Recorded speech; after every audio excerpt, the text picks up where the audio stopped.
Hello বন্ধুরা, good morning. Soumi's ব্লগে আরও একটি নতুন ব্লগে তোমাদের সবাইকে জানাই অনেক ওয়েলকাম। আজকের দিনটা হচ্ছে শ্রাবণ মাসের প্রথম সোমবার।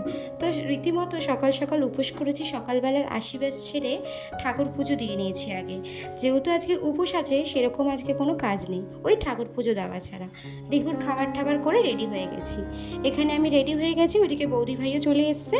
যাবো একসাথে হচ্ছে জল ঢালতে। তো চলো আবার বাবার মন্দিরে গিয়ে দেখা হবে।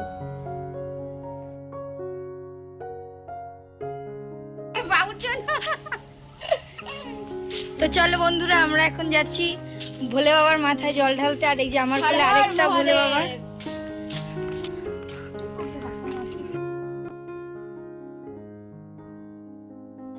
আজকে সকাল থেকে এত বৃষ্টি হচ্ছে বলার মতো না, মানে সব দিকে রাস্তাঘাট পুরো জল কাদায় ভর্তি। আর আমি যেই মন্দিরে জল ঢালতে যাই সেখানে তো আরোই কাদা। যাই হোক, বাবার মন্দিরে চলে এসছে, এবার জল ঢেলে নেব।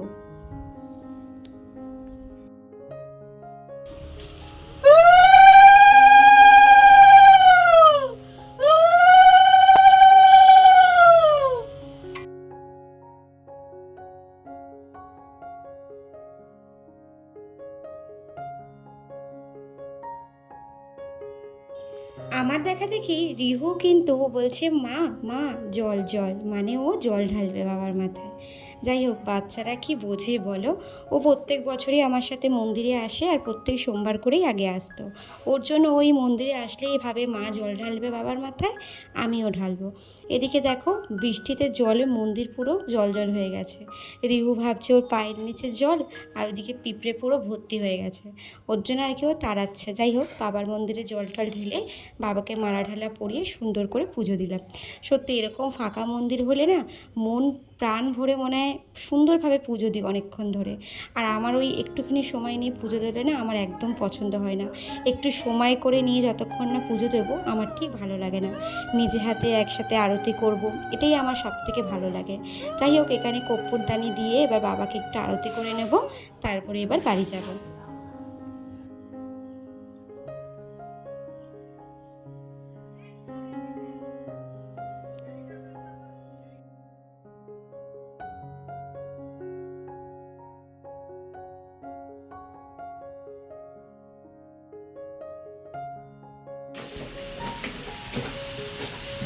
দেখো আমাদের আলুর দম করা হচ্ছে, আর আজকে ইনি রান্না করছে। বাবার পুজো সেরে নিই। এখানে দেখো রান্না হচ্ছে, ওদিকে আলুর দম বসিয়েছি, আর এইদিকে এখন ময়দা মাখা হচ্ছে। তো এই জাস্ট বাবার পুজো দিয়ে আসলাম, রিহুকে ওদিকে ঘুম পাড়িয়েছি। আর এখন কেন রান্না করছি আর আলুর দম কিসের জন্য করছি সবটাই তোমাদের সাথে শেয়ার করব। একটু ওয়েট করে যাও, তোমরা দেখতেই পারবে। তো চলো তোমরা ব্লগটা দেখতে থাকো। আশা করছি তোমাদের আজকে ব্লগটা ভালো লাগবে।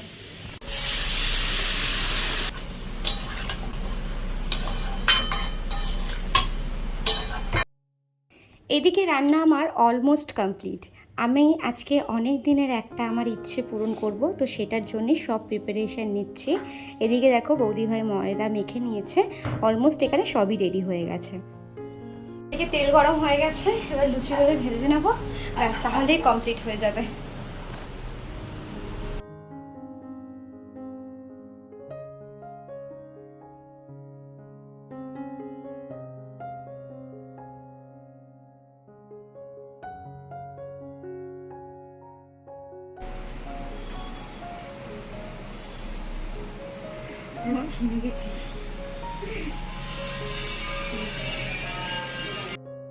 তো ওদিকে রিহু উঠে গেছে ঘুম থেকে, আমরা সব রেডি ফেডি করে প্যাকিং ট্যাকিং করে আমরা টোটোতে বসে গেছি। এবার যাব মন্দিরে। তো চলো তোমাদের সঙ্গে গিয়ে আবার কথা হবে।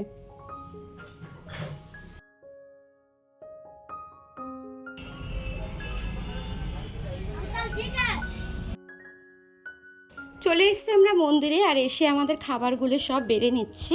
আমার অনেক দিনের ইচ্ছে ছিল, মানে রিহুর জন্মদিনের উপলক্ষে কিছু ওনাদেরকে আমার নিজে হাতে রান্না করে পরিবেশন করব। যাই হোক, সেই ইচ্ছেটা আমার পূরণ করতে পেরেছি। আর সত্যি কথা বলতে এটা আমার অনেক দিনের স্বপ্ন ছিল। উপলক্ষটা ছিল রিহুর জন্মদিন উপলক্ষে এনাদেরকে দেওয়া। প্রত্যেক বছর আমি দিই, বাট এবছরে ভেবেছিলাম নিজে হাতে রান্না করে ওনাদেরকে কিছু দেব। তো যাই হোক, সাকসেস আমি করতে পেরেছি সেটা। আর এর জন্য অনেকটা ক্রেডিট আমার বৌদি ভাই। ও না আসলে হয়তো এতটা আমি পেরে উঠতাম না। আর আজকের দিনটা যেহেতু খুবই ভালো দিন, শ্রাবণ মাসের প্রথম সোমবার, তো বললো দিদি ভাই তুমি এই দিনকেই করো, এটাই খুব ভালো হবে। দিনের দিন তো আর হয়ে ওঠে না, অনেকটা কাজ থাকে। তো বন্ধুরা, এই বৃহস্পতিবার আমার ছেলের জন্মদিন। তোমরা ওকে সবাই আশীর্বাদ করো, অনেক ভালোবাসা দিও। ও যেন মানুষের মতো মানুষ হতে পারে, আর মানুষের মতো মানুষের সাথে ব্যবহার করতে পারে। তো দেখো, আমরাও সাই বাবার মন্দিরে ঢুকে গেছি। আর এদিকে গুরু পূর্ণিমার জন্য সাই মন্দিরটা কি সুন্দর সাজিয়েছে। যাক, খুব ভালো লাগছে। রিহুতে এত বড় জায়গা পেয়ে পুরো খেলা করতেও ব্যস্ত। তো আমি এবার পুজো দিয়ে নেব, তারপরে যাব বাড়িতে। তো বন্ধুরা, আজকের ব্লগটা আমি এখানেই শেষ করলাম। আবার দেখা হবে কালকে কোনো নতুন ব্লগের সাথে। তো ব্লগটা কেমন লাগলো অবশ্যই তোমরা কমেন্টস করে জানিও। ভালো লাগলে ছোট্ট করে একটা শেয়ার করে দিও, লাইক করে দিও।